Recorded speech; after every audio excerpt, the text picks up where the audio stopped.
Hey all, Heretic here with another Hearthstone Battlegrounds Player's Guide, and I'm here to bring you the information you need to help you win with Mutanus. So get comfy and let's dive in. First, let's talk about the hero power Devour. This costs 0 gold and reads, remove a friendly minion, spit its stats onto another, get 1 gold.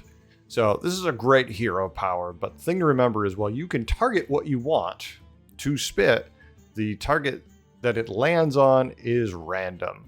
When I first played this hero a long time ago, it was a game with a Selfless Hero, and it spit on the Selfless Hero, which I had tripled 4 out of 5 times. I forget what it was, but it ended up being like a 30-30 Selfless Hero that, of course, would not die. So for the longest time, I did not touch Mutanus because of this. But it's RNG. This is a super good hero power.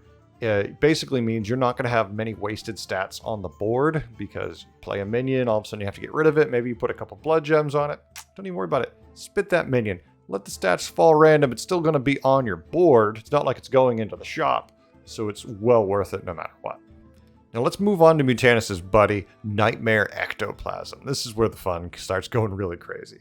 They're a tier 3, 5/4 neutral minion that reads, when you devour this, spit its stats onto 2 extra minions. So what this means is when you spit this buddy, it's not going to just hit 1 target. It's going to hit 3. So you really can get some crazy shenanigans going here. It's a lot of fun. This is a great minion to funnel stats onto. So if you get like a Muckla in your lobby, if you've got blood gems, put it all on this thing, spit it, and just watch the stats fly. It is crazy good. I would not triple this.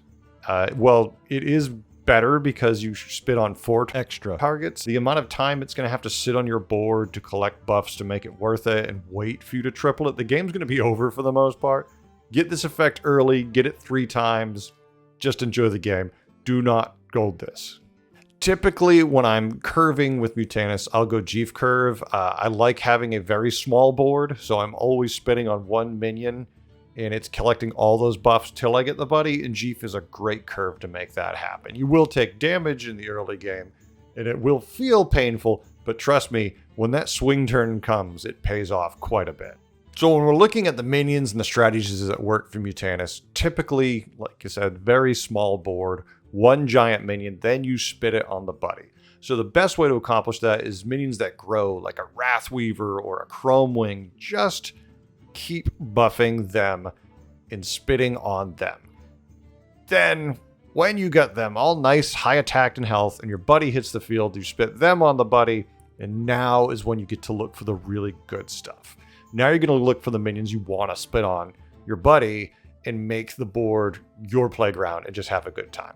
So what you're looking for, because this usually happens around tier 4, is minions like Cave Hydra, Wildfire Elemental, anything with Divine Shield, it works. Now, your impulsive tricksters, you want to move a ton of health around? There you go. Next, Selfless Hero, fantastic. It might not die because it's going to have a lot of health, but when it does, it's going to do some damage, and it's going to buff another one of your chunky minions because most of your board is chunky minions. And say, hey, since your Death Rattles don't want to die because your impulsive tricksters and your Selfless Heroes are too big, Beaster in maybe a Macaw. Let that thing bounce those Death Rattles for you. Just make it all work for you. Ground Shaker's phenomenal because if you put blood gems on it or any minion and then you spit that minion, those stats are now permanent from that spit. They're not going to just go away at the end of the turn. Phenomenal combo. There's a lot of good minions. I've only named a few that you can make work, but these are some of the highlighted ones that I think are kind of the best you want to go for, especially around that time on tier 4 when you've got that buddy, when it's ready to go. Just gotta hope you get lucky and find some in your shop. Now, when it comes to countering Mutanus, that's a little harder to do. Play around Cleaves. Expect him to have Foe Reapers. Expect him to have Cave Hydras. Expect Wildfires to be shooting garbage all over the place and blowing up your board. This is a hard-hitting board, especially late in the game, so be prepared for that. Expect Divine Shields. Really, the best way to deal with this lobby is using Divine Shields yourself or a ridiculous amount of stats. Whatever you can find to make it work. Hopefully you can catch him before he really goes off, when he hits tier 4 and his buddy's online and ready to go. Overall, Mutanus is a super powerful, fun, impactful hero. At times, they can miss.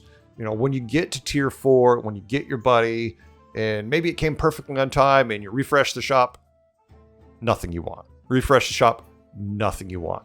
Those are the games when Mutanus is going to fail you, because it's an RNG game. Sometimes things just don't work out. Even when you line up the stars the best you can, sometimes things just aren't going to be there. If that happens, that's the game you die. Otherwise, expect your minions to be hitting for 30 to 40 damage. Heaven forbid you found a Cave Hydra, just annihilating the board, having a good time. Mutanus is a whole lot of fun, and I can't tell you enough to go play him.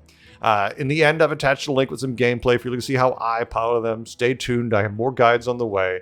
I hope you learned a few things today and you had a good time. I know I did. Bye.